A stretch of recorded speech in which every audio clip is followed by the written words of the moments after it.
Alors, l'accessibilité nécessite de ne pas être confondue avec l'adaptation. Ce n'est pas parce que l'on adapte des pratiques pédagogiques aux besoins des élèves qu'on va leur permettre d'exercer le métier d'élève. Et c'est à ce titre-là que l'accessibilité nécessite de s'interroger sur la manière dont les pratiques pédagogiques, les soutiens, les aménagements placent l'enfant en position d'exercer le métier à égalité avec les autres.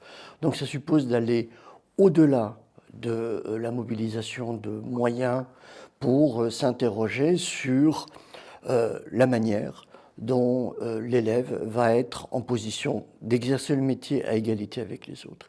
Et c'est à ce titre-là que l'accessibilité est la manière de conjuguer le droit à l'école reconnu à l'élève, avec le droit d'exercer le métier d'élève, afin qu'il puisse s'inscrire socialement et être reconnu au même titre que n'importe qui.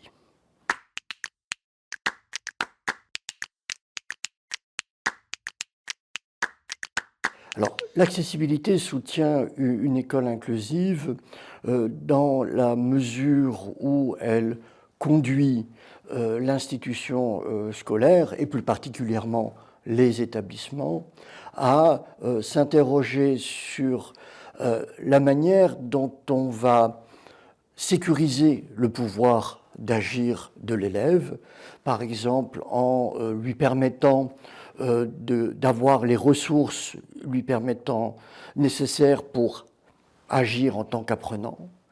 L'accessibilité est également une ressource pour une école inclusive dans la mesure où elle va conduire l'institution scolaire à s'interroger sur le prendre part permis à l'élève. En quoi les aménagements et les soutiens lui permettent-ils de prendre part à la vie de l'établissement au même titre que les autres?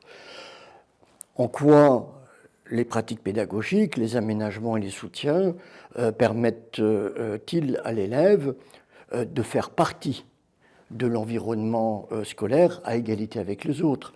C'est-à-dire qu'on ne peut pas voir l'élève comme un élève d'abord si on ne lui permet pas d'exercer à égalité avec les autres les mêmes tâches, et de telle manière, parce que c'est ce qui va nous permettre de mettre à distance les préjugés, les représentations, etc. Troisième élément, c'est que l'accessibilité soutient une école inclusive dans la mesure où elle permet à l'école de s'interroger sur le prendre place permis à l'élève. Comment l'élève peut-il s'investir dans la vie de l'établissement? Et en quatrième lieu, l'accessibilité soutient une école inclusive en l'incitant à s'interroger sur la manière dont les pratiques permettent à l'élève de se penser aussi respectable et aussi estimable que les autres.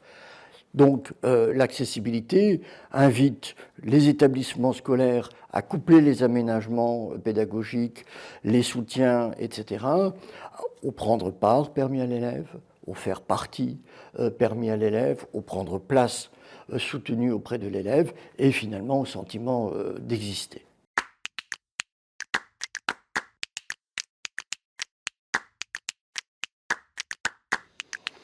Alors, l'accessibilité peut devenir un référentiel normatif à partir du moment où l'on place les acteurs de l'école en position de voir l'élève comme un élève aussi légitime que les autres.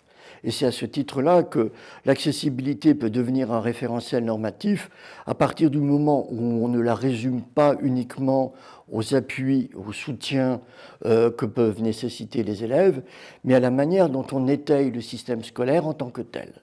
C'est-à-dire en quoi va-t-on placer les acteurs de l'école en position de différencier les pratiques pédagogiques. En quoi va-t-on placer la famille en position d'être co-constructrice des processus.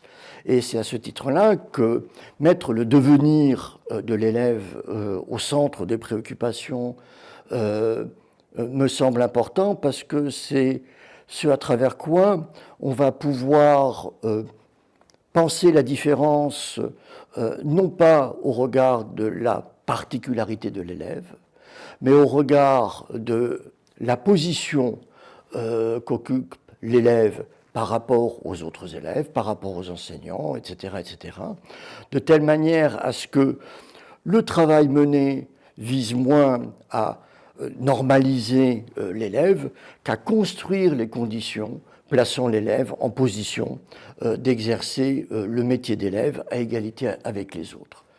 Donc, mettre le devenir de l'élève au centre invite à penser l'élève comme devenant au même titre que n'importe quel élève, et à s'interroger sur les conditions requises pour lui permettre de se développer au même titre que n'importe qui.